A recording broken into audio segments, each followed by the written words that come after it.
This being Sunday, I want to talk about the difference between mantras and affirmations. A mantra is a word from Hinduism.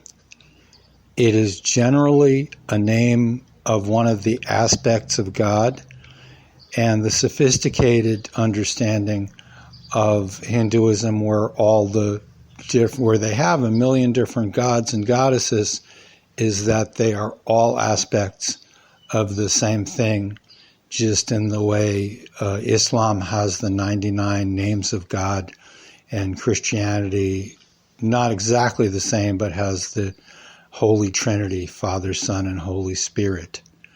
So anyway, a mantra is generally a name of God, and it is considered that the sound itself has power. It's not just the meaning, it's the sound itself. And certain mantras are not the name of God. So, for example, Om or something like that. So, a mantra, generally a name of God, and the sound itself has power. Affirmations are basically a way to program your subconscious. The theory goes that our subconscious almost takes on programming in our childhood, where we hear things from our parents or teachers, oh, you'll never amount to anything, or whatever they said, and that we have to consciously reprogram our own software, our own mind. And so affirmations are a way to do that.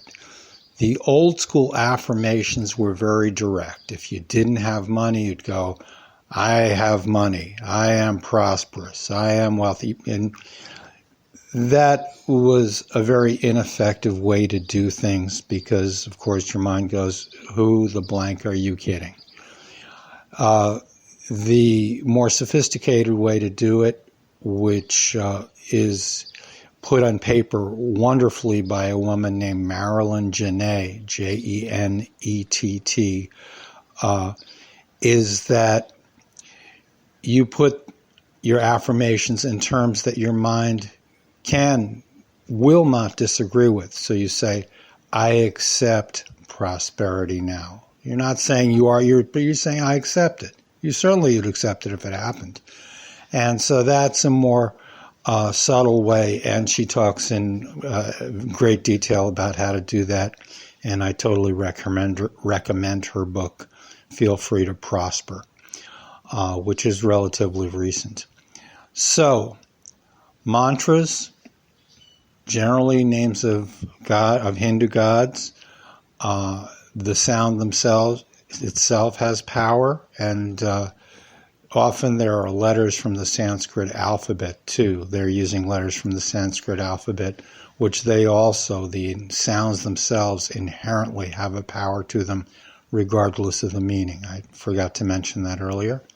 So mantras, power, and also in the Christian tradition, I'll mention there's a very famous book called The Way of a Pilgrim, written by a wandering Russian monk in I believe it was the 1880s or 1890s, where he constantly repeats the phrase, Christe Kyrie eleison, Christe eleison, Kyrie eleison, Christe eleison. Lord have mercy, Christ have mercy. Lord have mercy, Christ have mercy.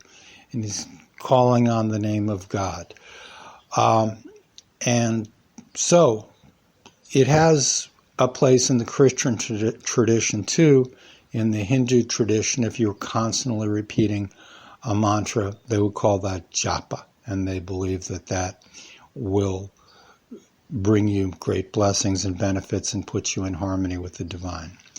So those are a bunch of thoughts about mantras and affirmations on this beautiful Sunday morning. Blessings to all. Over and out.